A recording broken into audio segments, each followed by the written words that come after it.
Tonight, our exclusive look into Doge. Elon Musk was nice enough to invite us into the Eisenhower building last night to sit in on his weekly 10 p.m. Doge meeting.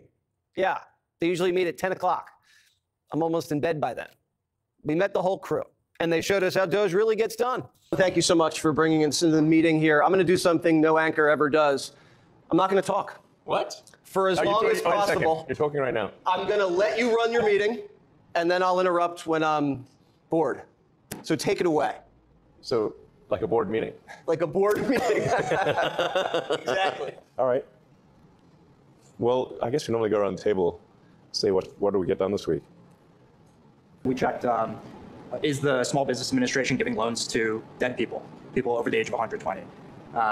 The answer was yes, and it was around $330 million in total. So people with a birthday that could not possibly be real. Yeah. Meaning they're over 100, they're 115 years old or older. The oldest living American is 114. So it's safe to say if anybody is in the system as 115 years or older, that is fake. So just by sharing a database and looking at Social Security numbers that showed that at the time of the loan, they had listed as over 115 years old, or actually under 11. We didn't even check for under 18. Babies and dead under 11 years old. That's pretty clear. Babies right? and dead people were getting loans. That was $660 million. And also people with birth dates in the future. What does that mean? Well, in one case, I mean, I think the birth date, I think in one case was like fetuses were getting no, loans. not even. No, really sort of you're talking about like your great-grandchildren. Like with the birth date, like I think it was like 2165. So more than a century from now was the birthday. George Jetson was getting paid. Yes, because your birthday is in the future, like the far future, not like next year. Right. And this is either fraudulent or we have your birthday wrong. It's either a typo or someone's stealing. Which is it? Yes. Right. Yes. You should at least ask, which is it? What has been the biggest resistance? Is there one agency, is there one department that when you guys walk in, they all start fighting you, start hiding things? I thought you weren't going to talk. I'm sorry. But I guess you can answer that question. Sure. I mean, let's. Yes, we've certainly had some battles. Battles. Yeah. I mean. Yeah, there's a small agency called the United States Institute of Peace. It's definitely the agency we had the most fight at. We actually went into the agency and found that they had loaded guns inside of their headquarters. Institute for Peace. I mean, any given company, any given organizational name is going to be the opposite of the title. Right. Yeah. Yeah, and so it was by far the least peaceful agency that we've worked with, ironically. Of course. Additionally, we found that they were spending money on things like private jets, and they even had a $130,000 contract with a former member of the Taliban. This is real. We don't encounter that at most agencies. Yeah. What was the money going to the Taliban for? So it was a contractor. They received $130,000 for generic services, and to Elon's point, there was not actually a clear description of what the contractor services were for. But was it for opium? Unclear. Or weapons? Or nothing. Or nothing. or a bribe. Or nothing. And you naturally have to ask the question, well, how did we get here? Like when the country was founded, there were only 4 agencies. Today there are over 400. So there's been a 100x increase in the number of agencies since the founding of the nation. And thanks to President Trump, he's now signed 2 executive orders to start to reduce the number of agencies in the government, and the Institute of Peace was one of them, which is why our team went in to try and understand what was going on. And that's when we found all of the craziness, like the weapons in their armory. We found the payments to the Taliban. So just try to hide the evidence. Right. So just a few hours after we got into their headquarters, we found that their chief accountant had actually deleted over a terabyte of accounting records from several years. So you'd have to ask the question, well, why would somebody do that? And the Doge team, fortunately, was able to recover that data. And I think the most troubling thing was they received $55 million a year from Congress, and any money that went unspent, instead of returning that to Congress, they would sweep it into a private bank account, which had no congressional oversight. And that's what they would use to fund things like events at their headquarters and the private jets. And so I think it's a great example because most Americans don't know what's going on at a lot of these smaller agencies, and this is, I think, the most extreme case of some of the wasteful spend that we're finding. So the agencies are hiding money from you. They're sending it to the Taliban. They have loaded weapons in the department buildings. At the Institute of Peace. At the Institute of Peace. Yes. That's right. So this is a cover-up when you guys roll in. This one, yes, a cover-up. Yeah. It's a cover-up. They did delete a vast amount of financial information. That's really a definition of a cover-up. Isn't that illegal to delete evidence? Yes. Shred documents? It is. It's certainly illegal to delete accounting records that Congress would certainly want to know where the congressionally appropriated funds are going from taxpayers. When you catch them going Hillary style on their computers, Do you refer this to the Department of Justice? In this case, we did refer the evidence in the accounting example to the FBI and DOJ. We were proud to do that. So yes, we did. A lot of great work in the Treasury this week. One of the crazy things with regards to the Treasury is that when a payment is made, and the computers at the Treasury actually pay about $5 trillion per year, like crazy amounts, there was formerly not a budget code on there. So if a payment was made, you didn't know actually what it was for. It could have been for anything. Yeah. There was a $4 billion COVID fund in the Department of Education, and there was no receipts required, so people could just draw down on it. And when people looked into it, this wasn't us, this was before us, they found that money was being used to rent out Caesar's Palace for parties, rent out stadiums, et cetera. And so the one change that Doge made with the Department of Education is we had the simple requirement that if you draw down money, you must first upload a receipt.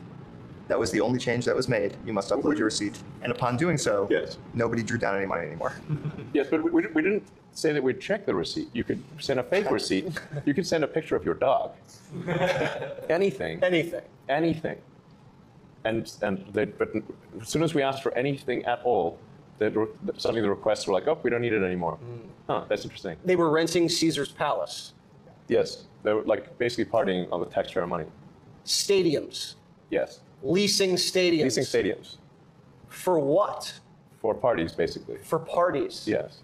That's a big party. It's a big party. You'd think if you were stealing, you'd start small. They do start small. But then what happens is over the years, so generally the fraud starts out small and they try to hide it. But then year after year, if nobody stops the fraud, it gets more and more brazen. And every year it gets bigger until they're literally renting out stadiums. Like $1 million to rent out a stadium? Fraud in flagrante delicto, okay? We're talking at scale. This is driving me crazy. Oh, yeah. When you find these things, do you guys get mad? You're like, yes, I got one. How does it make you feel? It's so common. It's so common. I mean, you just get numb to it. Unfortunately, like the 100th time you've heard it, it's hard not to get a little numb. Yeah. You know, but and by the 200th time, you're like, well, okay. It's just another day at the office. Do you guys feel you're getting justice and accountability? One of the, I think, extreme examples of non-accountability in some cases is, I think, the Inter-American Foundation, IAF, is one of the agencies we visited where, they get $50 million a year, congressional money, to give grants, improving the marketability of peas in Guatemala. Really? Yeah. So you might expect, in the private sector, a nonprofit to give, 80 to 90% of their money to grantees. In the case of IAF, that was 58%. So the other half goes towards management, travel. What would define exactly? I mean, to use an example is that even if you agreed with supporting alpaca farmers in Peru, well, actually, most of the money never made it out of D.C. Mm-hmm. It's going into the pockets of people in the neighborhood. What percentage? Didn't even get to Peru. Right. So what percentage do you think doesn't even get to the destination it's supposed to? I believe it was on the order of only 10 to 15 cents on the dollar actually gets to the end recipient, whether you agree with that cause or not. So they're just stealing the money before it even gets anywhere. There's layers of stealing. So there's the first layer of stealing, second layer of stealing, third layer of stealing. Subcontractor. Yeah, exactly. Contractor, subcontractor. It's like peeling an onion. And then maybe, and sometimes it's zero. Just flat, you get to the bottom of the onion, there's nothing there. So maybe no one got a sex change in Guatemala. It's possible that no one got a sex change in Guatemala. That you take a look at these contracts, you take a look at these grants, and it's veiled in noble rhetoric. It's at the top level. It sounds good. Yeah, it sounds amazing. And then you actually just follow what are the funds actually doing? Or send us a picture. Exactly. And the send us a picture request is incredibly good. Like Pixar didn't happen. And then it wouldn't be that hard to just, frankly, they could search for some fake pics on the internet or get AI to generate the pics, but they don't even bother doing that. So you caught them cold billing fraud. Oh, I caught them, so that is being investigated right now. Yeah, I mean, generally, like these programs, these grants are going to be like along the lines of save the baby pandas. And it's like, well, of course, who wouldn't want to save the baby pandas? And in some cases, they've got a show panda, which they will trot out for special occasions. In a lot of cases, they don't even have a show panda. No panda. There's not even one panda, because we asked for pictures, and we don't even get one panda. And it's like, well, that's a lot of, what's $1 billion get you? Does it not even get you one panda? You really want to see a baby panda?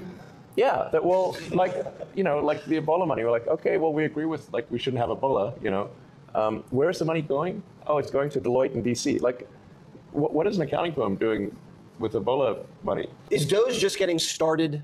This is a long-term enterprise. It's a long-term enterprise because if we take our eye off the ball, the waste and fraud will come roaring back. They can Doge when Democrats get back in power. Yeah. Yeah. Well, I think some of the things that, like, we're trying to have it be such that the funding is removed, so the grants are gone. So there's a lot of work required to restart the waste and fraud, and that will at least slow it down.